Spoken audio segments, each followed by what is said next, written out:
ஒருவருடைய date of பர்த்ல பிறவி எண், விதி எண் 2 இருக்கும். பிறவி எண் வந்து தேதி மட்டும், விதி எண் வந்து தேதி, மாதம், வருஷம் 3யும் கூட்டி வந்தால் விதி எண். உதாரணத்துக்கு 1/1/2020னா 1ங்கிறது வந்து பிறவி எண். தேதி, மாதம், வருஷம் கூட்டி பார்த்தா 6ஆம் நம்பர் வந்து விதி எண். இப்ப நான் சொல்றது பிறவி எண் 4, விதி எண் 2. பார்க்கறதுக்கு நல்ல அழகா இருப்பாரு, நல்ல பேச்சு திறன் உள்ளவரு, கலை ஆர்வம் இருக்கும், நேர்மையானவரு, கெட்ட காரியத்தில் இறங்க பிடிக்காது, கஷ்டப்படுறவர்களுக்கு உதவி செய்யக்கூடிய குணம் இருக்கும். இவருடைய உதவி அடைந்தவர்களுக்கு கொஞ்சம் கூட நன்றி இருக்காது. சின்ன கஷ்டத்தை கூட பெருசா நினைச்சு கவலைப்படுவாரு. யாரும் திட்டிட்டா மனசு நொந்து போயிடுவாரு.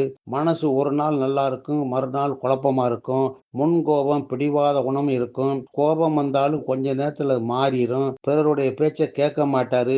எல்லாம் எனக்கு தெரியும் அப்படிங்கிற எண்ணம் கொண்டவரு. படிப்புலோட இடையில தடை ஏற்பட்டிருக்கும்.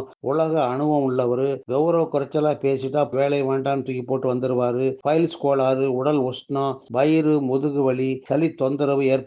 இது வந்து பொதுவான குணம். பெயருக்கு தகுந்த மாதிரி இவருடைய குண அமைப்பு மாறும். உங்க பேரை சொன்னா ஃப்ரீயா உங்க வாழ்க்கையில் நடந்த 3 விஷயங்களை சொல்றேன். இதை வந்து பயன்படுத்திக்கங்க.